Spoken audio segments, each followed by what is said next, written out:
Okay, this is an MCQ question on fractions, on common numerator. So what I'm going to do now, I'm going to read first. I'm going to highlight Mrs. Lim bought some white rice and some brown rice. She cooked an equal amount. So the fraction that is equal, it is the amount that was cooked.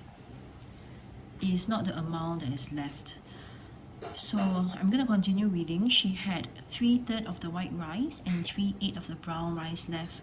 So I'm going to shade this. I'm going to highlight these two fractions of the white rice and the brown rice left. What fraction of the rice which Mrs. Lim bought was cooked? Okay, so I'm just going to highlight what fraction of the rice. So I'm just going to highlight the important points first. I'm going to circle this.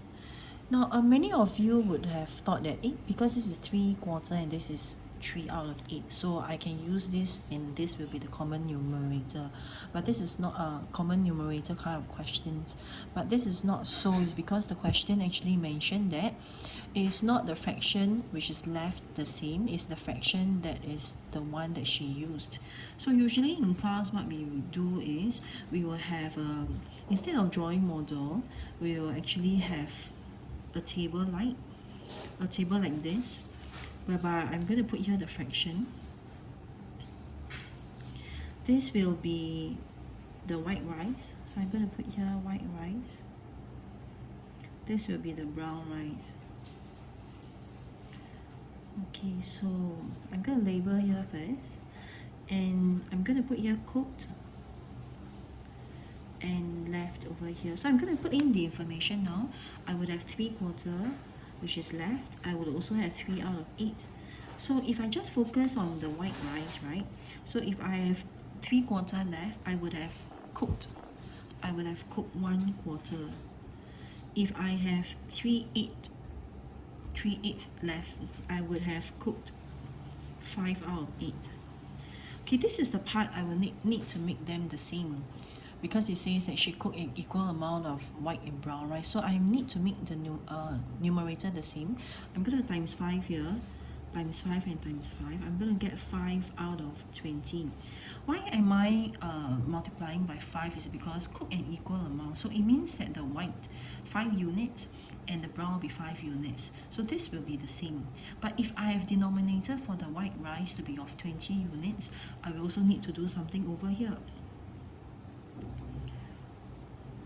So as you can see, this 20 will indicate that the white rice has 20 units. 8 will indicate that the brown rice has 8 units. Alright, so the total number of units, if I'm going to add the total number of units for the white rice and the brown rice, it will be 20 units plus 8 units. My total number of units is 28 units. I also did mention that in class, right, what fraction of the rice, when we have questions like that, of the rice, this would mean that this will be the denominator, and whatever is behind this will indicate that this is the numerator. So I know my denominator now, which is my total. Alright, I just need to find out what is the numerator. Now the numerator, I'm going to look at the amount that was cooked.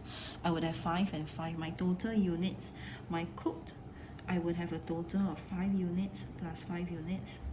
I'll get 10 units. So the last step, which is just to put my values into a fraction format, I would have a total of cook over total rice. I would have 10 out of 28. And of course, when we have fractions like that, we need to have it in the simplest form. If I divide by 2, I will have 5 out of 14. I cannot divide any further, so my answer will be 5 out of 14. And if I look at my multiple choice, my answer will be option number 2. Okay, that's all.